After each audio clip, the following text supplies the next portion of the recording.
I have a confession to make. Yeah. I know it's never going to reach the tops as last week when I revealed that I read that book. I read that book! No, you didn't. But I actually started reading a book about Harold Henthorne before that one, the one that was covered on the episode, Black Widower. But I stopped reading it so that I could find Nancy's and read it. But the point is, I gotta give you just a little bit of a Harold Henthorne update. You cool with that? Hit me. Okay. Number one. When they were prepping their wedding, he wouldn't let her put doctor on her name, and he wanted to be listed first. Okay, so it said Mrs. Tony Henthorne. That's number one. Number two, Harold didn't pay for anything. That's obvious. But the two, what are they called? The pediatricians? No, paramedics. The two paramedics that showed up to his first wife's death, guess what their last names were? What? Whipple and Shipple. No. Isn't that wild? Whipple and Shipple. What do you think? Should that have made the Dateline? Definitely. Man, Colorado. Yeah. Weird place. Right? Very weird place. Oh, wait, that's where this one happens. I know. I'm Lester Holt.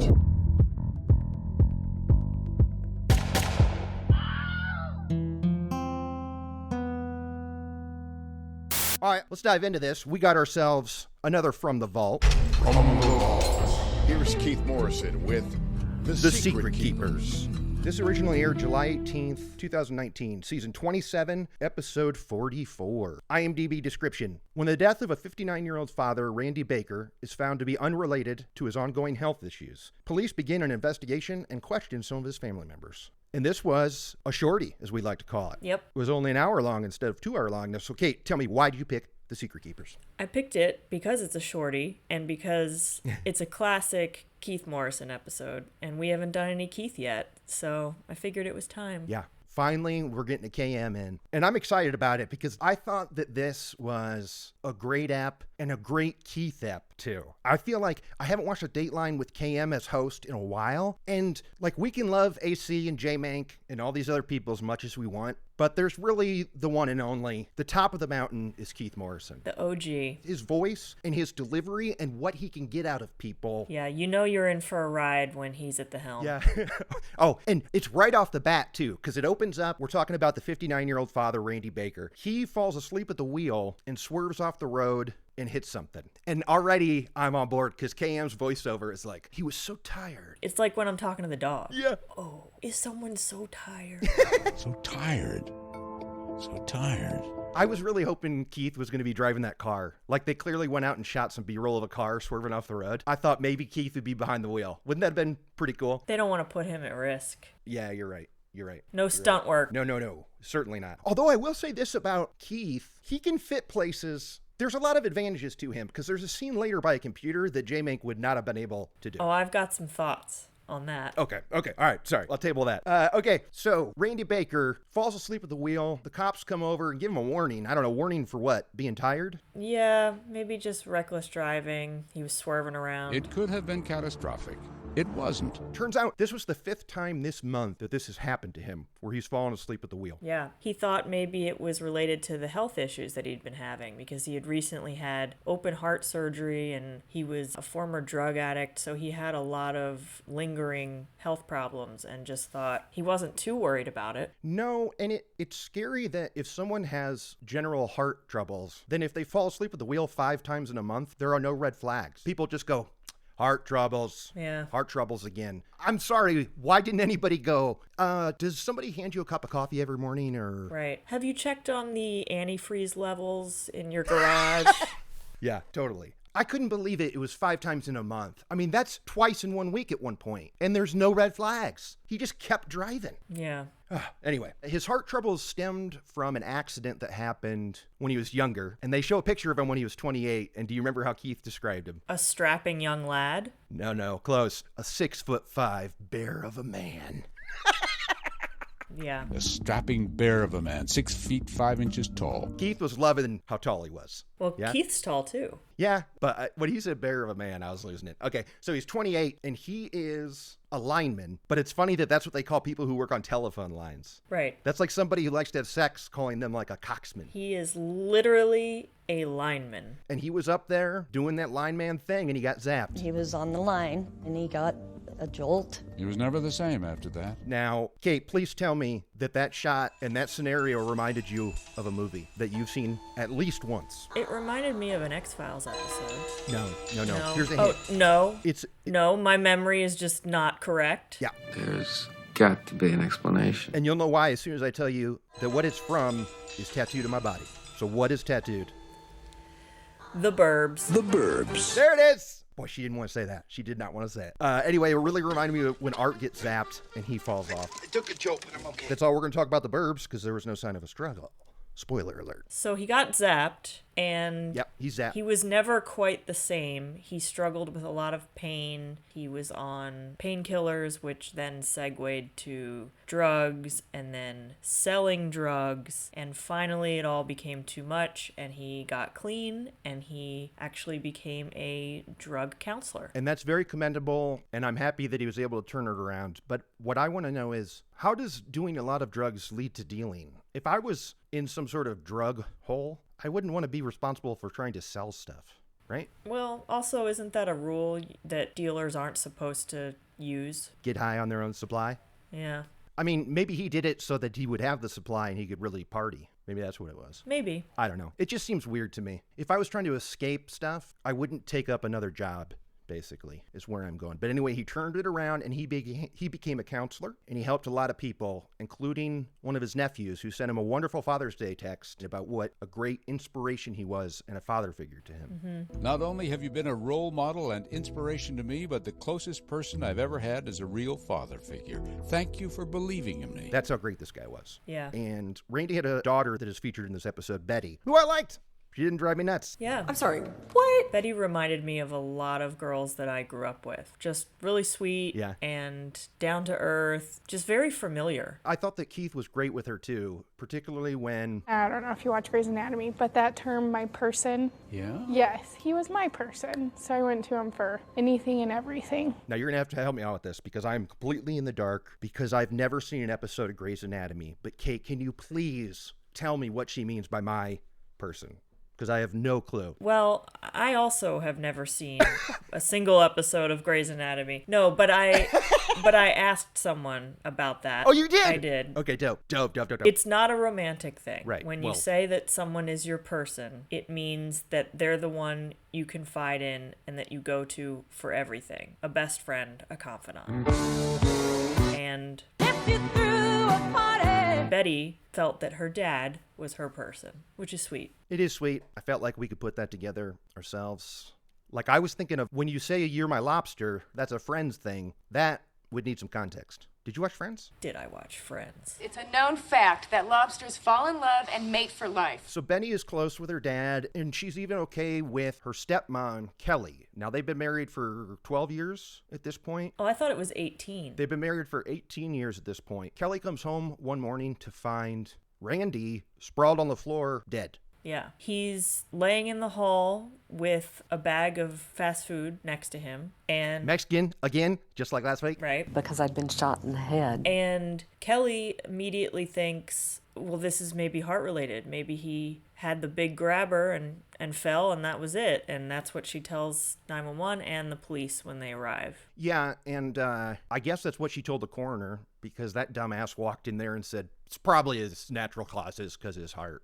That's probably why. Yep. He thought possibly he died of natural causes with all the health issues. Did that surprise you? I guess we'll talk coroners later, but they're my new favorite thing to be angry at for how lazy they are. You with me on that? I think that it's very telling that morgues don't hire men anymore to be coroners. Shut up! Is that real? Yeah, because they keep having sex with the dead bodies. And anytime we learn about a coroner who either screwed up or missed something huge or whatever, it's usually a man. Yeah. Wait, that's brilliant. Is that true that they only hire women now? I mean, I support that 1,000%. That is the trend at the moment, to steer away from hiring men in those positions. My name is Bucks, and I'm here to... So the coroner said, it looks like natural causes. I did a basic inspection. Natural causes. Natural causes? Please. And then someone has the bright idea to roll him over, and they discover that he's been shot twice. This was murder. How are you laying in a pool of blood and a coroner, a person who went to school to know what dead bodies are doing, sees a pool of blood and says, natural causes, I'm out of here? Heart attack. Pool of blood. Yeah, where's the blood from, bro? Where's the blood from? Maybe they thought he hit his head on the way down. I don't know, but that's crazy. Yeah. Randy had died from 2 gunshot wounds. What did you think when you heard that? I thought, boy, I was right. Yeah, and I know we're spending a lot of time on this opening scene, but I gotta say it. This was another example of how I wish that the bodies weren't so blurred out. When they show the body next to the Mexican food and stuff, right? Mm-hmm. I'm not saying Dateline show me the crime scene photo. I mean, that would be dope, but I know that's not what we're gonna get. I just wanted to know what position this body was in when this dumbass coroner looked at it. And all we can see is a blob of blur. And a tiny bit of his hand. Yeah. Mm-hmm. I feel like they should be able to do it so that you can at least tell what position the body's in. Because that's part of the crime. Like, that's part of the murder that we're here trying to solve or, like, learn about. Mm-hmm. Or they could do what other people do where you just, like if they don't want to show the body, don't. Just show that one hand off to the side. Yeah. Like, they kept, like, pulling up to the body and it just being like, bung. Anyway, I wish I could see a little bit more because I wanted more proof that the coroner sucked. But something tells me that he does. I was right. That could also be a very bad photographer. Whoever's taken the photos just sucks, and they don't know how to get a body in the frame correctly. Yeah. That's hilarious. And that's actually a good point. When I think about jobs like this where detectives who are good at drawing, like they clearly go into being a sketch artist, but you got to want to be a cop and be really good at drawing too. I just feel like that doesn't happen all the time. Maybe not, but in the field of forensics, I think there's a lot of different focuses, like crime scene photos and DNA testing and blood splatter analysis. There's all sorts of different fields within that. Yeah, but those are all people wearing white coats. The sketch artist guy is just a cop. It's always just a cop. They're either plainclothed or they're in uniform. Or it's some lady that lives in town that they keep going back to because she's so accurate with her drawings. That'd be cool. Anyway. Coming to NBC this fall. There we go. What's it called? Drawing Death. That's good. Tuesdays this fall. Did you watch Pushing Daisies? No. Well, I wish it was still around, and I wish they had done episodes. Like, the whole premise was that he could touch a dead person and they'd come back to life until he touched him again. Mm-hmm. Imagine if you could bring things back to life. And I was thinking so he did that to, like, find love or, like, fix stuff. That's it in a nutshell. I would go to the people, like family members who died before they found out who killed their daughter. I go wake their ass up and say, guess what? We caught the son of a bitch. That's really nice. You're giving them closure. Yeah. It'd be great. Or when they find out somebody's the murderer after the murderer died, wake them up. That's right. I'd say, you didn't get away with it, dude. We busted you, and everybody hates you now. Good night. Okay, so Kelly finds her husband on the floor and has another 911 call, and something tells me you're going to be okay when I make fun of this one, because her 911 call is pretty funny, too. Right? Is it? Yeah, because she's like, her voice is like wavering. She's like doing a goat impression or something. She's like, he's dead on the floor. Well, do you remember? My husband's dead on the floor. The cops are looking into this. Okay, it's not natural causes. 2 gunshots. Not only 2 gunshots, but 2 different bullets. 2 totally different calibers. Weird. So that means it could mean 2 people, which is what Keith suggests, and the detective, who I love. That detective was a real grump. Dr. Shale or whatever. He didn't want to be on Dateline. He certainly didn't. And that led to yet another career criminal, to another, and to another. He also doesn't want to do interrogations, because at one point he's like, just don't start with the tears because we don't have time for it. Don't try the tears. We don't want to get to that extent because it just falls on deaf ears. The police bring Kelly in for questioning, obviously, just because she's the spouse. And we learn that they're not divorced, but they are separated, and she has been living elsewhere for the last few months, but still working as Randy's caretaker. Oh, yeah. So she was still going to his house regularly, help take care of him, even though the whole reason for the separation, she says, was that she was tired of taking care of him. Yeah, you're right. Her whole thing was that she's around death too much. She can't take it anymore. That is an excellent point. It's like the only thing she's getting out of is probably to have sex with him or something. She's doing everything else. Yeah. And she also reveals that she has been seeing someone else. Randy was just kind of mean, and I just couldn't take it anymore. And this was the turning point for me and this Kelly, where I went from being suspicious to outright being not happy with her because of, she thought she was so cool and clever. When the cop is like, are you seeing anybody else? And she says, do I have to answer that? Do I have to answer that? She's like flirting with him a little. Oh. But also, that burned me up. The worst thing you can possibly say. Well, yeah, of course. Okay. Do I have to answer that? You don't have to. You're not answering. Wow. He was not suspicious of her, and now all of a sudden, it's completely suspicious. Why can't you say? Yeah, right. And that's what I would say is, well, now that you said that, we're going to find out no matter what. She thinks she found some legal loophole because she's like, I'm not answering that. But then, like, 5 minutes later into the interrogation, she's answering it. Yeah, she is. Yeah. So she is having an affair, and that's where she was last night. So she's not the killer. She couldn't have done the killing because she was busy knocking boots with a guy named Clint. They also bring in Randy's sister, Carol. Mm-hmm. And the weird thing about Carol is that she makes no secret of the fact that she and Randy have never gotten along since childhood. They do not like each other, and even in death, she does not like Randy. That was one of my first whoa dudes for the episode where I was like, wait, what? Like, because they were openly talking about how they hated each other. Mm-hmm. That was very interesting to me. But Betty was still close with her Aunt Carol, despite Carol not liking her father. And yeah. Betty was close with Kelly. And we also meet Betty's mom, Randy's ex-wife, who... Dory loved her. Loved Dory. Loved. She never really got over Randy. Randy left her to be with Kelly, and she got Jolene. Yeah, she did. She was so cool. Her telling the story of when she first met Kelly, it starts with her saying that she's sweet and beautiful. Tell me about her. Very cute, very sweet and quiet. And then when I saw her look at my husband, I knew that she was after my man, which I loved. I knew I was in trouble. What was the look? She was gaga over my man. I wish I could hear a lady talk about me like that. Right? But she also didn't seem to be angry. No. She knew. She saw the way they looked at each other, and she knew it was over, and she was like, well, that's love. Yeah. Yeah. I feel like a lot of times the first wife is pretty cool on Dateline. Mm-hmm. But Kelly was 10 years younger and very pretty and very flirtatious.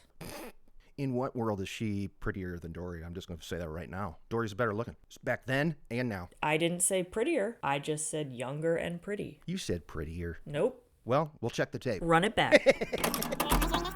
10 years younger and very pretty. She was right. So Dory's dope, and they're talking to her, and she hears about the death of Randy from her daughter, Betty. And she's brokenhearted because, like you said, she's still in love with the guy. Mm-hmm. And she rushes to the scene. Kelly's there. Carol's there. Everybody's there that want to figure out what's going on. And this is when Kelly points out that Randy's Pontiac is gone. So where's this car? Mm-hmm. It's an unbelievable unfolding of stupidity, and it's a real delight. So first off, the cops call where he gets his car worked on. Nope, not there. They look at the fast food and go, oh, let's check that. So they go to the fast food place. They look at the security tape. They got the car. Then they find that car is being sold on Facebook, and it went on sale hours after the murder. Now, Keith loves talking about this motley crew that they bring in. I think he might have even called them a motley crew. A motley crew. He calls them walking felonies. And that's when this ragged band of walking felonies offered up a true shocker. He's got some lines in this ad. They're amazing. And that was one of them. So they go through all these walking felonies or whatever, and it's discovered that the person who's selling the car is Carol, Randy's sister. Yeah. The person who gave Randy Baker's car to those criminal bottom feeders was none other than his big sister, Carol. She's in on this. Did you see that coming? I did not. I was shook. No, I didn't see it coming. Carol's a little simple. She had a little trouble keeping up with things.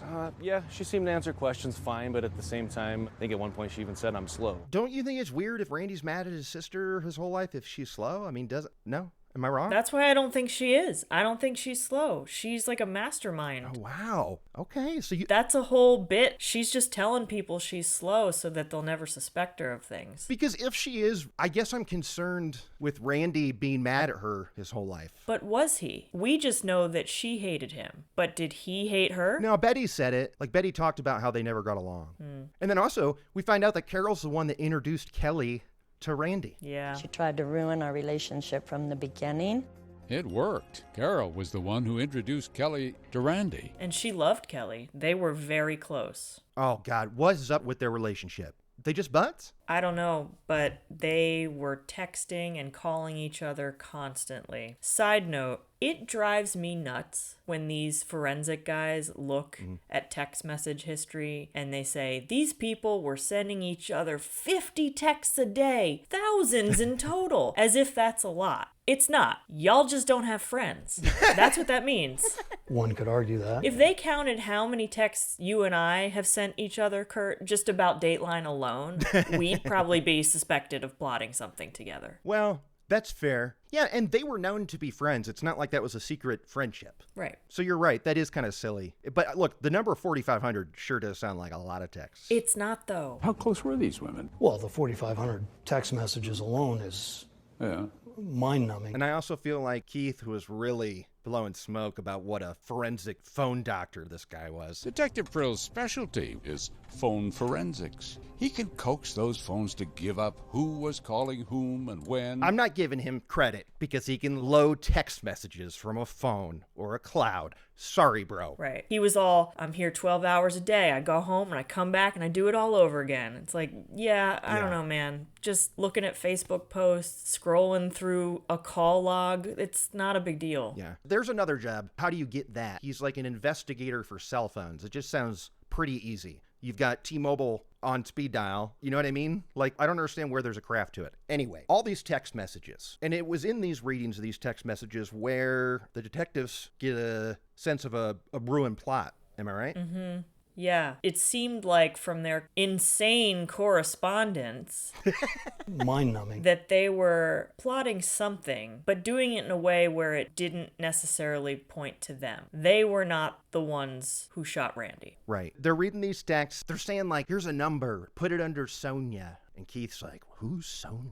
Who in heaven's name was Sonia? It was Randy's nephew. Yeah, and Carol's son. The one who sent Randy the sweet text about what a great father figure he is and how much he loves him. Yep. Thank you for believing in me. Carol and Kelly had brainwashed this kid into thinking that Randy was some awful abuser and convinced him to murder the guy. Yeah, they call him Grizz, which is awesome. He goes by Grizz. Does Grizz make you think of anything, or?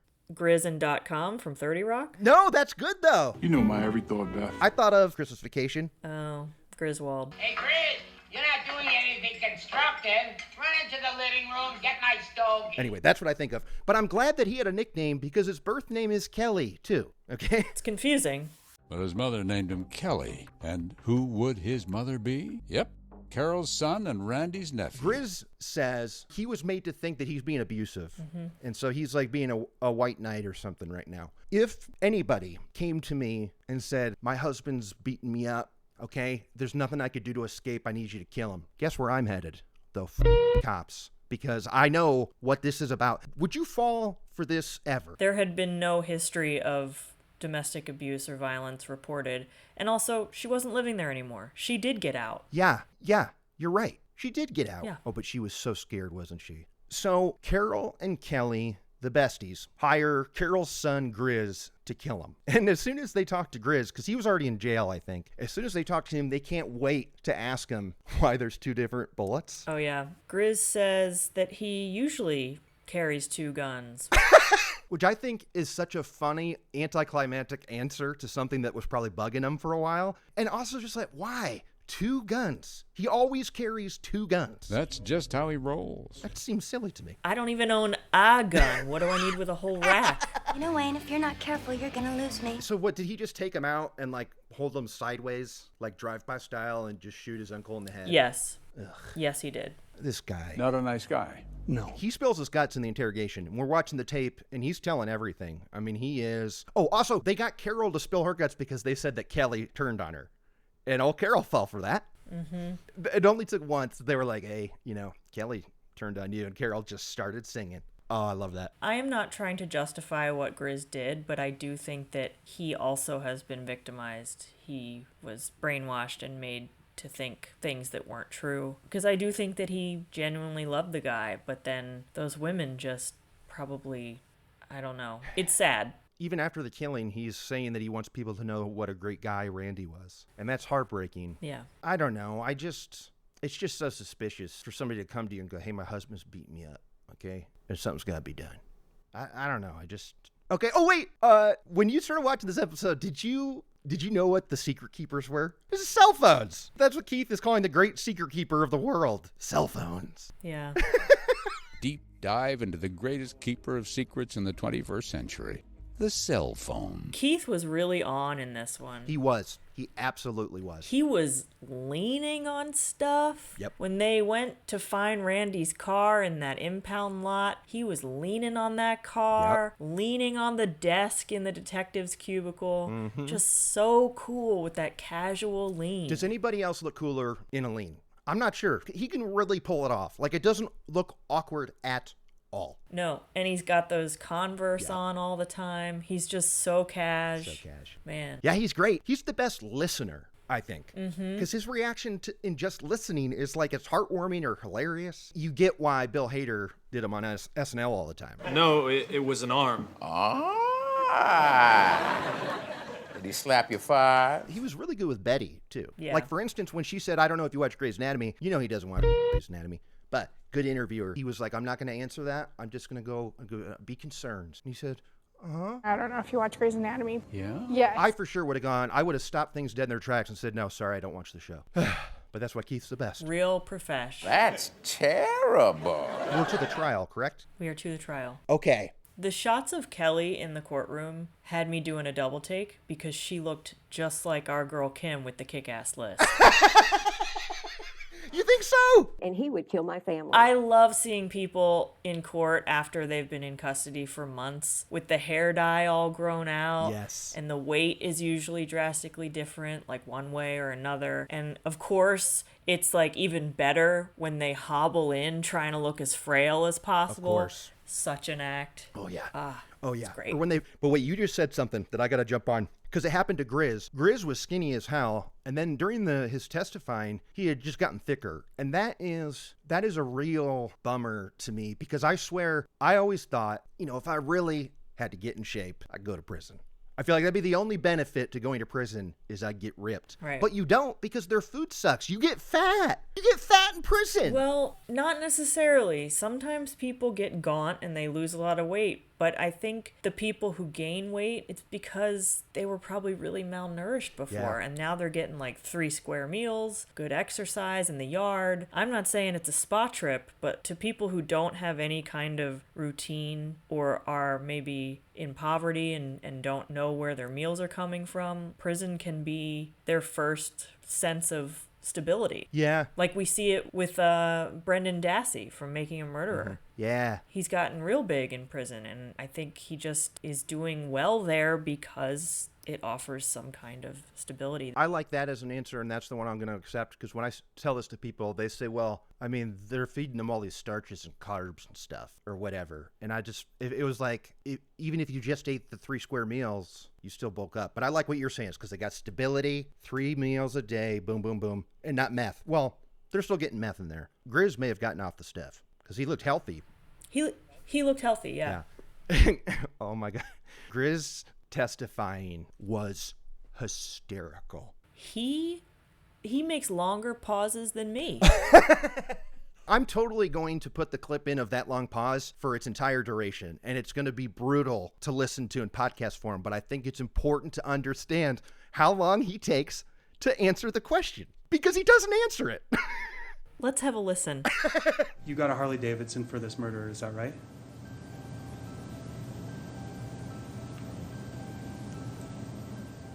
I got a Harley Davidson. Correct. The prosecutor theorizes that he thinks that he'll get beat up in prison for being a snitch, but he already did it on tape. So, I mean, do you think he really saved it? Do you think that they went, oh, hey, dude, we heard that you were real coy on the stand? Like, that doesn't make it back to the jail. Also, he's not a snitch. He's the murderer. Yeah. Well, I guess to get leniency to turn on the others. But I don't know what happened, because it was like a 180 this guy pulled. In the interrogation, he was so loosey-goosey. He was talking about this like it was yesterday's dump. Mom drove him to the scene, dropped him off, and he shot Randy. And then he goes to the trial, and he's like a deer in headlights, and he can't answer anything. It's like there's a gun in his back. Like, he looked kind of terrified. He did. Or maybe that lawyers had told him how to play it, and he was being very careful to not say anything or choose his words wisely. And it just comes off annoying. Yeah. Is it true that you got a motorcycle for killing somebody? 10 minutes pass. Pause. Pause. I do have a motorcycle. You know, in his head, he's going, boom, solved that one. Next question. Next question. Boom. Airtight. I loved the lady prosecutor, too. The guy was quizzing him, but the girl was dope, too. The line that she played. One, I think I need a date a prosecutor. I feel like I'm into prosecutors. Two, I loved her closing lines when she was grilling Kelly on the stand, right? Remember when she's, we didn't say it yet. Okay, so they know that it's Kelly, Carol, and Grizz. They've got them turning on everybody. And then another point of evidence pops up, one that can't be argued in court because there's like a money trail. Kelly, the day after the murder, cashed a $420 check that was in Randy's car that was stolen when he was murdered. So how else would she get this check? Mm-hmm. And she cashed it. That means that you deposited a check from a dead man's wallet, right? Correct. A wallet that was missing. Right. From a car that was stolen. Correct. Stolen by a killer. Right. Who shot your husband. Correct. In a murder you claim you had absolutely nothing to do with. Right. I'm done with this witness, Judge. She also said in one of her first interrogations that the life insurance policy that she would stand to get, it was nominal. It was maybe $5,000-$10,000. Yeah. Then it is revealed later that that's not true. There were actually 6 policies on Randy, and it was something like $400,000. We've talked in the past about what a scam insurance is, and I feel like I solved it. You're only allowed to have one policy. Done. Yep. Done. I mean, that doesn't seem like a hard thing to navigate, right? And you shouldn't be able to change anything on the policy without the person there to sign off on. Yeah. In person. Yes. Mm-hmm. I guess it can get tricky when we're dealing with elderly people and there's other people in charge of someone's estate and all of that. But then have that stuff figured out way beforehand. Or, because hey, house calls. These insurance agents, they can go old school. They got to go over there to get the signature. I mean, why not? This is pretty big. Mm-hmm. Why is it something you're allowed to do over the phone with nothing? Or online.